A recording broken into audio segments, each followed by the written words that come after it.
السلام علیکم ورحمۃ اللہ وبرکاتہ۔ بسم اللہ الرحمن الرحیم، الحمد للہ وکفیٰ وسلام علی عبادہ الذین اصطفیٰ، اما بعد فاعوذ باللہ من الشیطان الرجیم، بسم اللہ الرحمن الرحیم۔ وَأَنكِحُوا الْأَيَامَ مِنكُمْ وَالصَّالِحِينَ مِنْ عِبَادِكُمْ وَإِمَائِكُمْ، صدق اللہ العظیم۔ وقال النبی صلی اللہ علیہ وسلم النکاح من سنتی، وقال ایضا فمن رغب عن سنتی فلیس منی، او کما قال صلی اللہ علیہ وسلم۔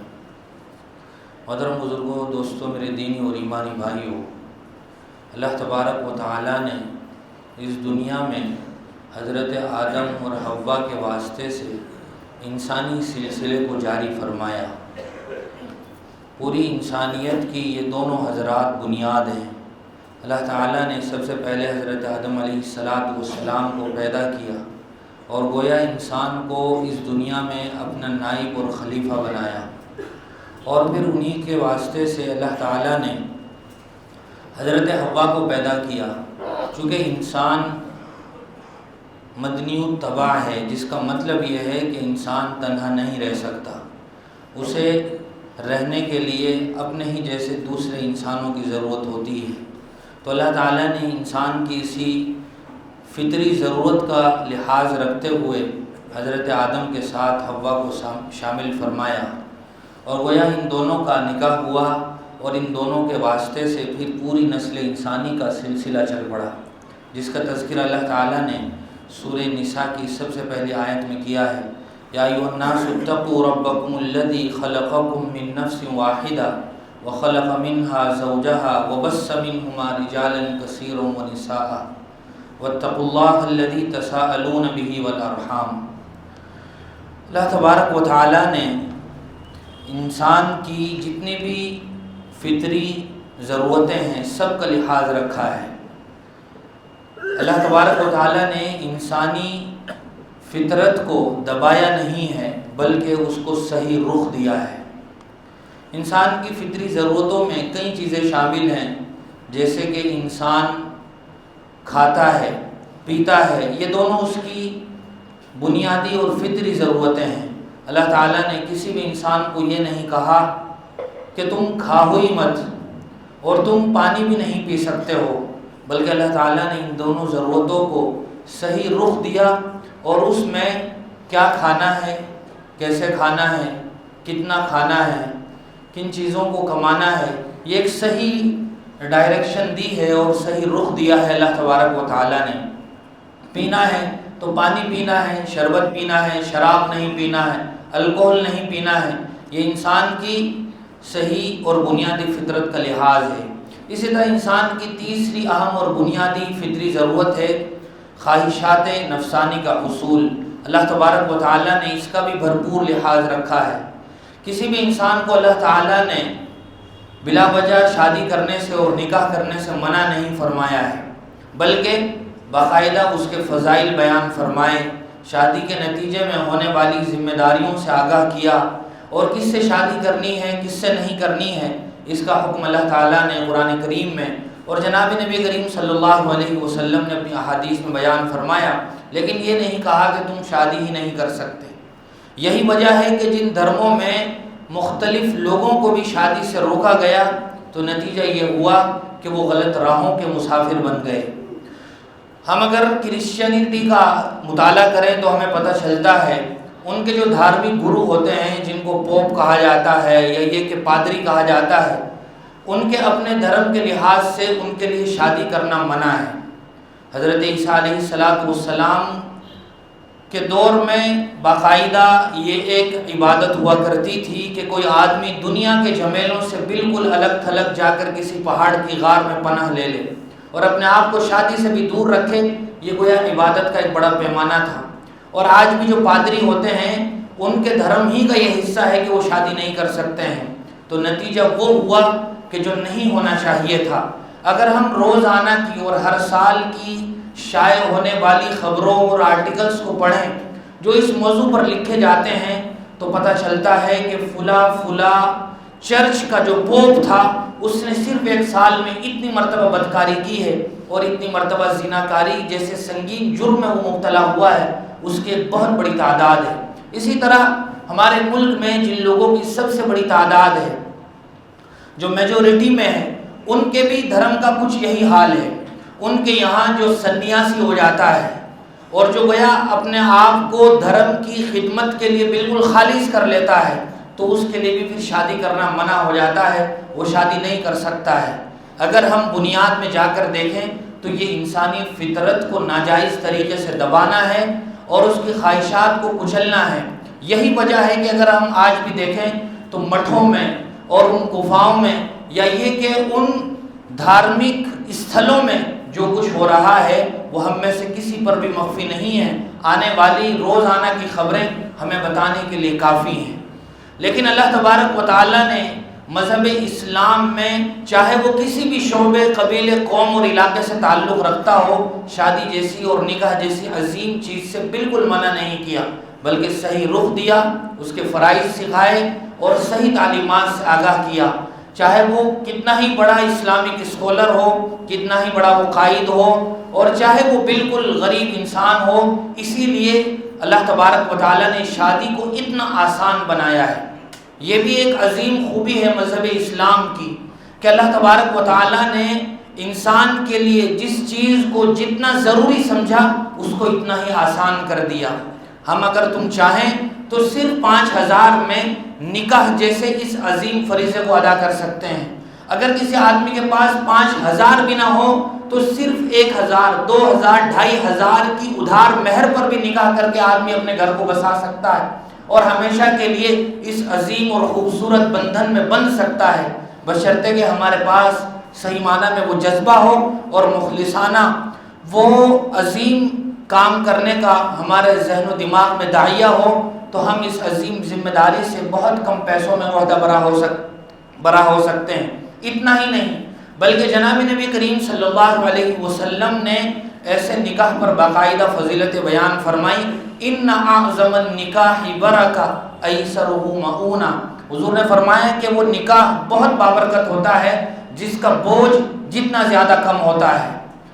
اگر ہم آج کل کی خبروں کو دیکھیں تو ہم جس وقت سے گزر رہے ہیں، یہ صرف مسلمانوں میں نہیں بلکہ پورے ہندوستان میں شادیوں کا سیزن کہلاتا ہے۔ صرف اس شادیوں کے سیزن میں لاکھوں شادیاں ہوتی ہیں۔ پچھلے دنوں ایک آرٹیکل میں یہ خبر پڑھی تو پتہ چلا، انہوں نے مختلف سروے کر کے اس بات کا جائزہ لیا تھا، اخبار والوں نے، نیوز والوں نے، کہ اس سال میں جو ہندوستان میں شادیاں ہوں گی اگر مجموعی طور پر اس کا بجٹ جوڑا جائے تو وہ تقریباً 5 سے 6 لاکھ کروڑ کا بنتا ہے۔ 5 لاکھ سے 6 لاکھ کا کروڑ کا بجٹ بنتا ہے وہ سارے ہندوستان میں جو شادیاں ہوں گی۔ اگر ہم اس میں سے مسلمانوں کے لیے 50,000 یا 70,000 75,000 کروڑ کی رقم بھی احتیاط کے ساتھ کہیں تو ہم اندازہ لگا سکتے ہیں۔ جناب نبی کریم صلی اللہ علیہ وسلم نے ہمیں کسی بھی موقع پر پیاسا نہیں چھوڑا ہے، بلکہ ہر جگہ ہماری بالکل بروقت اور صحیح رہنمائی کی ہے۔ اور یہ بھی دین اسلام کی خوبی ہے اور خاصیت ہے کہ اس دین اسلام کا تعلق صرف عبادات سے نہیں ہے۔ ہم میں سے بہت سارے لوگ یہ سمجھتے ہیں، بلکہ اپنے آپ کو جو بہت زیادہ لبرل تصور کر کے زیادہ ہوشیار بنانے کی کوشش کرتے ہیں، تو بہت سی مرتبہ وہ مسلمان بھی یہ کہہ دیتے ہیں کہ دین کو صرف مسجد کے دروازے تک ہی رکھو، یہاں یہ باتیں مت کرو، اور وہ اپنے آپ کو بہت ہوشیار سمجھ رہے ہوتے ہیں۔ وہ اپنے آپ کو جینٹل مین، انٹلیکچوئل، یا یہ کہ مختلف باتوں میں کہا جائے تو بڑا اچھا ودوان، بدھی جیوی تصور کر رہے ہوتے ہیں، لیکن سچی بات یہ ہوتی ہے کہ دین کی نظر میں ایسے لوگوں کی کوئی اوقات نہیں ہوتی ہے جو دین کے کسی حکم پر نکتہ چینی کر رہا ہوتا ہے اور دین اسلام کے کسی حکم کو کم تر تصور کر رہا ہوتا ہے، تو دنیا والے اس کو کچھ ہی سمجھتے رہیں، لیکن دین کی نظر میں اس کی کوئی اوقات نہیں ہوتی ہے۔ جناب نبی کریم صلی اللہ علیہ وسلم نے ہمیں ہر پہلو سے دین کی سمجھ دی ہے اور ہر پہلو سے دین معاملے میں رہنمائی کی ہے۔ تو ہمارے یہاں دین کا تعلق صرف مسجد کے دروازے تک نہیں بلکہ میاں بیوی کے بستر تک بھی دین کا تعلق ہے، کہ اس وقت کیا دعا پڑھنی ہے جب میاں بیوی آپس میں ملاقات کر رہے ہوں، کیسے استنجا کرنا ہے، یہ بھی ہمارے حضور نے ہمیں سکھایا ہے۔ حضور اکرم صلی اللہ علیہ وسلم نے ایک بہت خوبصورت بات ارشاد فرمائی. حضور نے فرمایا الدنیا متاع وخیر متاع الدنیا المرأة الصالحہ، کہ دنیا ایک بڑھتی جانے والی چیز ہے اور اس دنیا میں قیمتی چیز جو ہے بڑھتی جانے والی چیزوں میں وہ نیک بیوی کا مل جانا ہے. حضور اکرم صلی اللہ علیہ وسلم نے پھر ایک روایت میں یہ بات ارشاد فرمائی کہ انسان مختلف چیزوں کی بنیاد پر کسی بھی لڑکی کو اپنے لیے پسند کرتا ہے. ان میں مختلف چیزیں ہیں، خوبصورتی ہے، اس میں حسب و نسب ہے، مالداری ہے، لیکن حضور نے فرمایا کہ تم دینداری کو ترجیح دو. اسی لیے یہ اسلام کا اہم ترین اصول ہے کہ لڑکے والے جس لڑکی کو اپنے لیے پسند کر رہے ہیں اور اسی طرح لڑکی والے جس لڑکے کو اپنے لیے پسند کر رہے ہیں، تو وہاں جہاں ان کے ناپنے کے اور جانچنے کے مختلف پیمانے ہیں، وہاں یہ سب سے پہلا بنیادی پیمانہ ہونا چاہیے کہ وہ لڑکا یا لڑکی دین کے لحاظ سے کیسے ہیں. اسی لیے آنے والی شکایات کچھ اس طرح کی ہوتی ہیں. اگر لڑکی کی کہانی سنی جائے اور اس کے دل کی بات پوچھی جائے تو کئی مرتبہ یہ سننے کو ملتا ہے، لڑکی کہتی ہے کہ میرے والد نے جب میری شادی کا ایک خواب اور خیال سوچا اور پلاننگ کی کرنی شروع کی تو اس میں انہوں نے بہت کچھ دیکھا. انہوں نے یہ بھی دیکھا کہ لڑکا کیسا ہے، جسمانی لحاظ سے فٹ ہے یا نہیں. انہوں نے یہ بھی دیکھا کہ وہ اپنے گھر کا مالک ہے یا نہیں. انہوں نے یہ بھی دیکھا کہ اس کی سیلری کتنی ہے. انہوں نے یہ بھی دیکھا کہ اس کے کتنے لوگوں سے تعلقات ہیں. لیکن افسوس انہوں نے یہ نہیں دیکھا کہ وہ جس لڑکے سے میرا نکاح کر رہے ہیں وہ انسان بھی ہے یا نہیں. اس کے پاس عہدہ بھی ہے، اس کے پاس مال بھی ہے، لیکن انہوں نے یہ نہیں دیکھا کہ وہ انسان بھی ہے نہیں، وہ جواری تو نہیں ہے، وہ شرابی تو نہیں ہے، وہ کیسے لوگوں کے ساتھ بیٹھتا ہے، اس کی کیا حرکتیں ہیں. انہوں نے یہ نہیں دیکھا. نتیجہ یہ ہوا کہ میرے جو خواب چکنا چور ہوئے ہیں اور میری آرزوئیں جو پامال ہوئی ہیں اور زندگی بھر یا تو مجھے اپنی لائف کے ساتھ جس بدترین طریقے سے کمپرومائز کرنا پڑے گا، یا یہ کہ علیحدہ ہو کر مجھے جس بدنما داغ کے ساتھ زندگی گزارنی پڑے گی وہ ہمیشہ مجھے کھٹکتا رہے گا. اور نتیجہ یہ ہے کہ میں اپنے والد کو اس طرح یاد کرنے کے بجائے کس طرح یاد کروں گی، کچھ نہیں کہا جا سکتا ہے. تو اولاً نکاح رضائے الہی کے لیے ہونا چاہیے. دین اسلام میں نکاح صرف ایک معاملہ نہیں ہے بلکہ عبادت ہے. حضور نے اس کو اپنی سنت قرار دیا ہے. ہم صرف اتنا تو جانتے ہیں کہ نکاح سنت ہے اور ہم بولتے بھی ہیں، بار بار حدیث بھی سنتے ہیں نکاح من سنتی، لیکن اس سے آگے کی بات ہم میں سے بہت ساروں کو پتہ نہیں ہوگی کہ نکاح فرض بھی ہے اور نکاح حرام بھی ہے اور نکاح مکروہ بھی ہے. نکاح سنت ہے یہ تو ہم جانتے ہیں، لیکن کس حالت میں سنت ہے؟ آدمی کے پاس جس بیوی کو جس خاتون کو بیوی بنا کر وہ اپنے گھر لا رہا ہے اس کے لیے روٹی کپڑے مکان کا انتظام ہو اور ساتھ ساتھ میں اس کے حق زوجیت کو بھی وہ ادا کر سکتا ہو. اس کے پاس جسمانی طاقت بھی ہو کہ وہ آنے والی خاتون کی اس ضرورت کو بھی پورا کر سکے، اور پھر اس کے گناہ میں پڑنے کا اندیشہ نہیں ہے. اگر وہ نکاح نہیں کرتا ہے تو نکاح کرنا سنت ہے، یعنی زنا میں پڑنے کا اندیشہ نہیں ہے تو نکاح کرنا سنت ہے. یہاں یہ بات بھی آگے بڑھنے سے پہلے ذکر کرنا ضروری ہے. کئی مرتبہ اس طرح کے کیس موصول ہوئے یا خبریں سننے کو ملی کہ ماں باپ نے لڑکے کا نکاح کر دیا اور لڑکے نے حامی بھی بھر لی، رشتہ بھی ہو گیا، لیکن وہ جس بیماری میں مبتلا تھا اس لڑکے نے اپنے ماں باپ کو یہ نہیں بتایا کہ تم یہ سارا تام جھام جو جوڑ رہے ہو، اتنا سارا بندوبست جو کر رہے ہو، کون سا شادی ہال بک کرنا ہے، کون سا دلہے کا کون سا سوٹ ہونا ہے، لیکن اس لڑکے نے اپنے ماں باپ کو یہ نہیں بتایا کہ میں فزیکلی فٹ نہیں ہوں. نتیجہ یہ ہوا کہ بعد میں اتنے ہزاروں اور لاکھوں خرچ کرنے کے بعد شادی ہوئی اور بعد میں طلاق کی نوبت صرف اس وجہ سے آئی کہ وہ جسمانی لحاظ سے صحیح نہیں تھا. یہ بھی ایک بہت اہم بات ہے. اسی طرح بہت سی مرتبہ لڑکی کسی ایسی بیماری میں مبتلا ہوتی ہے کہ جس کی وجہ سے وہ ماں بن ہی نہیں سکتی ہے. مختلف علاج معالجے کے نتیجے میں یہ طے ہو چکا ہوتا ہے کہ اس لڑکی کے اندر ماں بننے کی طاقت نہیں ہے. اگر یہ یقینی طور پر ثابت ہو جائے مختلف طریقوں سے، پہلے سے ہی کوئی لڑکی بیماری میں مبتلا ہے اور پھر وہ اپنے ماں باپ سے اس بات کے بارے میں متنبہ نہ کرے تو یہ بھی بہت سی مرتبہ نقصان کا باعث بنتا ہے. تو نکاح فرض بھی ہے، جبکہ کسی لڑکے کے حالات ٹھیک ہیں، وہ لڑکی کو روٹی کپڑا مکان دینے پر قادر ہے، وہ حق زوجیت بھی ادا کر سکتا ہے، جسمانی طور پر بھی ٹھیک ہے،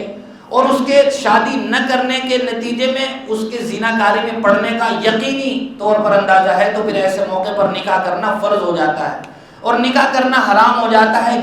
جب لڑکے کے پاس کسی بھی طرح لڑکی کی ضرورت پورا کرنے کا انتظام نہیں ہے، نہ وہ گھر دے سکتا ہے چاہے وہ کرایہ کا کیوں نہ ہو، اور نہ وہ اس کے لیے کھان پان کا بندوبست کر سکتا ہے، اور نہ اس کا وہ جسمانی تقاضے پورے کر سکتا ہے، تو پھر اگر وہ کسی لڑکی کے ساتھ نکاح کر کے اس کی زندگی تباہ و برباد کرنے پر تلا ہوا ہے تو پھر ایسا نکاح کرنا حرام ہو جاتا ہے۔ تو یہ تمام تر چیزیں بعض ضمنی مسائل بھی ہیں، ذہن و دماغ میں رکھنا ضروری ہے۔ ہمارے یہاں نکاح کی جو بنیادی باتیں ہیں وہ تو سب جانتے ہیں اور سمجھتے ہیں، لیکن کچھ چیزیں ایسی ہیں کہ جن کی وجہ سے بلا وجہ نکاح جیسے عظیم فریضے کی ادائیگی میں تاخیر ہو رہی ہوتی ہے۔ بعض مرتبہ صرف اس لیے آدمی اپنی بیٹی کا نکاح نہیں کر رہا ہوتا ہے کہ لڑکے کا اپنا فلیٹ نہیں ہے، بات ہو گئی، لڑکا بھی پسند آ گیا، بات صرف یہ ہے کہ اس لڑکے کا اپنا فلیٹ نہیں ہے، ذاتی فلیٹ نہیں ہے، وہ کرائے پر رہتا ہے، جبکہ حال یہ ہے کہ لڑکے والے خود 20-25 سال سے کرائے کے فلیٹ میں رہ رہے ہیں، اور اس کے لڑکے نکاح کے بالکل قابل ہیں، وہ آگے اگلے آنے والی لڑکی اگر ان کا مطالبہ بھی یہی رہا کہ ہمیں بھی ایسا ہی لڑکا چاہیے کہ جو اس کا اپنا مکان ہو، یہ خود لڑکے والے سالوں سے کرائے پر رہ رہے ہیں، تو یہ صرف ایسی باتوں کی وجہ سے، جبکہ خود بھی آدمی اسی حال سے گزر رہا ہے اور مطالبہ یہ ہو کہ ہمیں ایسا لڑکا چاہیے کہ جس کا اپنا ایسا فلیٹ ہو۔ اسی طرح بعض مرتبہ بعض علاقوں میں نکاح میں تاخیر صرف اس لیے ہو رہی ہے کہ فلاں ملک میں بچے کی ماں کا خالہ زاد بھائی رہتا ہے، آسٹریلیا میں رہتا ہے، اس کو 2 سال بعد ویزا ملے گا، وہ یہاں تشریف لائیں گے، اس کے بعد ہم پلاننگ کریں گے، اور سال پر سال گزر رہے ہیں، رشتہ بھی اتنا دور کا ہے کہ کئی واسطے بیچ میں آ رہے ہیں اور پھر نکاح میں تاخیر ہوتی جا رہی ہے۔ بعض علاقوں میں یا بعض خاندانوں میں ایسا بھی دیکھا گیا کہ لڑکے کا بھائی کا نکاح اس وقت تک نہیں ہو سکتا جب تک کہ اس کی بہنوں کا نکاح نہ ہو جائے، چاہے انتظار میں سال گزر جائیں۔ اگر کسی ماں باپ کو یہ خدشہ ہے کہ یہ شادی کرنے کے بعد پھر اپنی بہنوں کے خرچوں کی طرف توجہ نہیں دے گا، تو ماں باپ بطور شرط کے اگر اسے یہ آگاہ کر دیں کہ اپنی بہن کے بھی خرچ کا انتظام کر، اس کے بعد پھر اپنی شادی کر، تو اگر واقعی لڑکا نکاح کے معاملے میں سیریس ہے تو وہ اس کا بھی انتظام کر دے گا۔ لیکن سب کچھ ہوتے ہوئے صرف اس بات کو بنیاد بنا کر بھائی کا نکاح نہ کرنا کہ ابھی تیری بہنوں کا نکاح نہیں ہوا، حالانکہ بہن کی عمر ابھی صرف 15 سال ہی کی ہے اور بھائی 25ویں سال میں گزر رہا ہے، کب بہن کی شادی ہوگی اور کب پھر بھائی کی شادی ہوگی، وہ کب اپنے پاؤں پر کھڑا نیچے بیٹھ جائے گا، کچھ نہیں کہا جا سکتا ہے۔ اسی طرح ہمارے علاقوں میں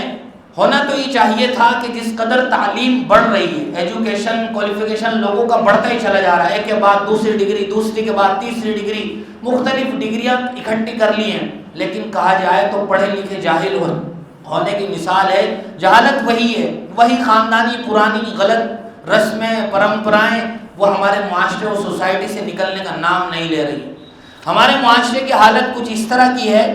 کہ سال سے زیورات کی زکوٰۃ نہیں دی گئی، حج فرض ہے لیکن ادا نہیں کیا گیا، ماں باپ بوڑھے ہیں ان کا علاج نہیں ہو رہا ہے، دوسری 4 بہنیں ہیں 2 بھائی ہیں ان کی شادی کو کوئی انتظام نہیں ہے، اسکول کی فیس بھی قرض پر ہے، چھوٹے بھائی بہنوں کی میراث کا فرض حق ادا نہیں کیا گیا ہے، اور مشورہ ہو رہا ہے کہ کون سا شادی ہال بک کیا جائے۔ میٹھے میں 2 آئٹم ہونے چاہیے یا 4 آئٹم، گلاب جامن ہو اور اس کے ساتھ زردہ ہو یا کوئی تیسرا آئٹم ہو۔ بحث اس بات پر ہو رہی ہے کہ چکن کے کتنے پکوان ہونے چاہیے، اف ہے، اور بہت افسوسناک صورتحال ہے کہ یہ سب ہو رہا ہے۔ ماں باپ کے لیے بھی بسا اوقات یہ المیہ ہو جاتا ہے کہ ماں باپ بہت ہی محنت مزدوری کر کے جو مال اکٹھا کرتے ہیں، شادی کا بندوبست کرتے ہیں، اور پھر اس کے بعد بقیہ زندگی شادی کا قرض اور لون چکانے میں گزر جاتی ہے۔ جو قرض بینکوں سے لیا ہے اس کا سود بھی ادا کرنے کی طاقت نہیں ہے، وہ ادا کرتے کرتے اس دنیا سے رخصت ہو جاتے ہیں۔ یہ ہمارے یہاں ہر دوسری تیسرے گھر کی کہانی ہے۔ ہمارے یہاں شادیوں میں دن بدن جو فضول خرچی بڑھتی جا رہی، یہ سب وہ مضمون ہیں جو پہلے سے آپ حضرات کے بھی ذہن و دماغ میں ہیں، لیکن افسوس کی بات یہ ہے کہ ہماری زندگی میں اس پر عمل نہیں ہے۔ کچھ خرچے ایسے ہیں کہ جنہوں نے تازہ ابھی جنم لیا ہے اور وہ جڑ پکڑتے جا رہے ہیں، اگر ان خرچوں کو نہ روکا گیا اور اس سیلاب بلاخیز پر بند نہیں باندھا گیا تو آئندہ چل کر یہ کتنے لوگوں کی جان لے لیں گے اور کتنے لوگ خودکشی پر مجبور ہوں گے، کتنی ہی لڑکیاں بغیر شادی کے گھروں میں بیٹھے بیٹھے بوڑھی ہو جائیں گی، کتنے ہی لڑکے شادیوں سے منہ موڑ کے ناجائز خواہشات کے طریقوں پر چل پڑیں گے، کچھ نہیں کہا جا سکتا ہے۔ مثال کے طور پر ایسے خرچے جن کا نہ دنیا سے تعلق ہے، دین سے تو ان کا تعلق ہے ہی نہیں ہے۔ مثال کے طور پر موسیقی کے اوپر ہزاروں نہیں لاکھوں کا خرچہ ہو رہا ہے، میوزک بجائی جا رہی ہے، الگ الگ کوئی کلاسیکل میوزک کا انتظام کر رہا ہے اور اس کے انتظام کرنے میں نہ جانے کتنے خرچے برداشت کر رہا ہے۔ حالانکہ حضور اکرم صلی اللہ علیہ وسلم نے ارشاد فرمایا تھا، دو آوازوں پر لعنت کی گئی ہے، خوشی اور نعمت ملنے پر بانسری بجانا یعنی بینڈ باجے اور گٹار بجانا، اور دوسری وہ آواز جو رنج و غم اور مصیبت کے وقت چیخ و پکار اور نوحے کی جو آوازیں ہوتی ہیں، کسی کا انتقال ہو گیا تو آوازیں آ رہی ہیں، فلاں فلاں کے مرثیے پڑھے جا رہے ہیں، یہ دونوں آوازیں ایسی ہیں کہ جن پر اللہ تبارک و تعالیٰ کی طرف سے لعنت ہے۔ اسی طرح آج کل یہ بھی ایک سلسلہ چل پڑا ہے، شادی ہال کے گیٹ پر استقبال کے لیے غیر محرم خواتین کو کھڑا کرنا تاکہ وہ آنے والے مہمانوں کے سروں پر صرف پھول ڈالیں، اس کے لیے ہزاروں روپے پے کیے جا رہے ہیں، حالانکہ اس کی کوئی ضرورت نہیں، نہ اس کا دنیا سے تعلق ہے نہ دین سے تعلق ہے۔ اسی طرح ویڈیوز بنانے کے لیے باقاعدہ اچھی خاصی ٹیم ہائر کی جا رہی ہے، 4-5 افراد کی ٹیم ہوتی ہے جن کا کام صرف یہ ہوتا ہے کہ وہ ایک ایک اینگل سے دلہے اور دلہن کی نقل و حرکت کو کیچ کر سکیں، کیمرے کی نظر میں ریکارڈ کر سکیں۔ بہت افسوسناک صورتحال ہے، نکاح ہو رہا ہوتا ہے، اللہ کا نام لیا جانا ہے، ابھی خطبہ پڑھا جائے گا اور جی بھائی جان کے سامنے 5 کیمرے والے کھڑے ہوئے ہیں، وہ مختلف اینگل سے اس کا فوٹو کلک کر رہے ہیں۔ لگتا ایسا ہے کہ امریکہ سے ڈونلڈ ٹرمپ صاحب آج ہی تشریف لائے ہیں ہندوستان میں اور ان کے ایک ایک نقل و حرکت کو ریکارڈ کرنے کے لیے ان سب کو حضرات کو بلایا گیا ہے۔ پہلی بات تو یہ ویڈیو سازی شریعت کے حساب سے تو جائز ہی نہیں ہے، اور آج کل موبائل ہوتے ہوئے اس قدر اس پر فضول خرچی کرنا اور پیسے بہانا یہ کسی بھی عقل مند آدمی کے تصور سے گری ہوئی بات ہے۔ اسی طرح پٹاخے پھوڑنا یہ بھی ایک عام رواج بن گیا ہے، گویا شادی کا حصہ ہے۔ ناچ گانا کسی بھی صورت میں جائز نہیں ہے، حرام ہے، اور پھر ناچ گانے والے لوگوں کو لاکھوں کا خرچہ کر کے بلانا یہ کس قدر بڑی مصیبت ہے۔ اسی طرح دلہا یا دلہن کی گاڑیوں پر پیسے پھینکنا، نوٹ ڈالنا یا پیسے پھینکنا یہ بھی ایک عام رواج ہے۔ منگنی اور انگیجمنٹ کے نام پر بیہودہ فضول حرکتیں کرنا، اسی طرح اب صرف معاملہ یہیں تک محدود نہیں رہا ہے، بلکہ ہلدی اور مہندی کے نام پر جو رسمیں ہو رہی ہیں، مالداروں نے غریبوں کے لیے جس مصیبت کا دروازہ کھولا ہے، تاریخ کی نظروں میں ایسے لوگ کبھی بھی معاف نہیں کیے جائیں گے۔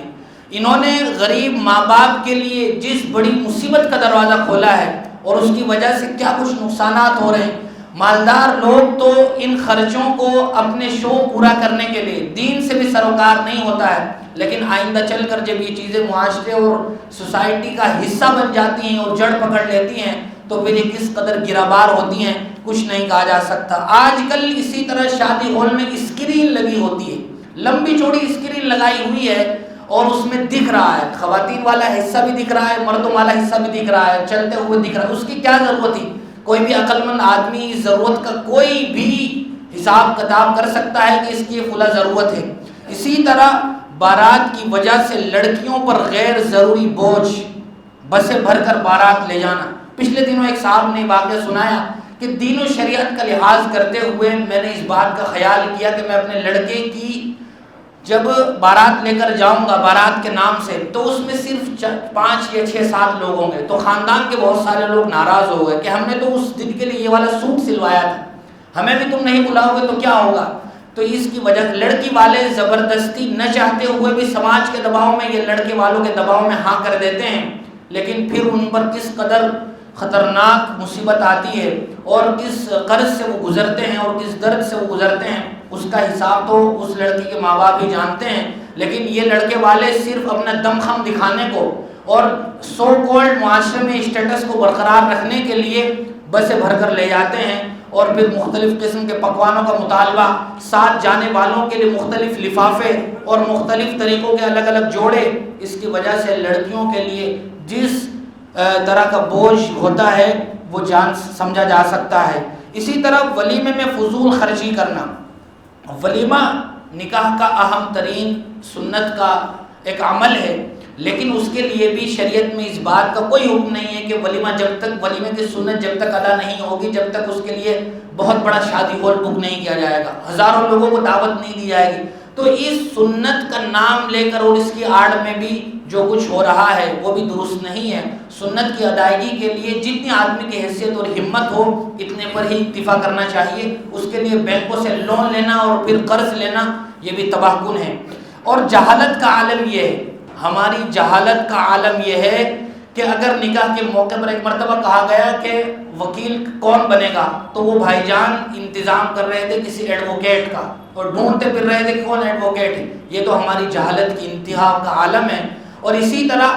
مہر فاطمی لکھواتے ہیں، لیکن لکھوانے اور لکھنے بہت سی مرتبہ پتہ ہی نہیں ہوتا کہ مہر فاطمی ہوتا کیا ہے۔ اور خود ہمارا مہر کی ادائیگی کا حال یہ ہے کہ ہم میں سے یہاں بیٹھا ہوا آدمی ذرا اپنے گریبان میں جھانک کر ایک مرتبہ اندازہ لگا لے کہ میری شادی میں کیا مہر طے ہوئی تھی اور میں نے اپنی بیوی کا وہ واجب حق ادا کر دیا ہے یا نہیں۔ تو یہ کچھ چند باتیں ہیں جن پر عمل کرنا ضروری ہے۔ ہم میں سے بہت سارے لوگوں کی اس سال شادیاں ہوں گی یا آئندہ شادیاں ہوں گی، یا ہم میں سے کسی کے دوست و احباب میں رشتہ داروں میں کسی کی شادی ہوگی، تو بہت اہم ترین موقع ہے دین کے اس پیغام اور میسج کو ان تک پہنچانے کا اور اپنے آپ کو ان واہیات، خرافات اور رسم و بدعات سے دور رکھنے کا۔ اللہ تعالیٰ مجھے بھی آپ کو بھی عمل کی توفیق نصیب فرمائے۔ وآخر دعوانا الحمدللہ رب العالمین۔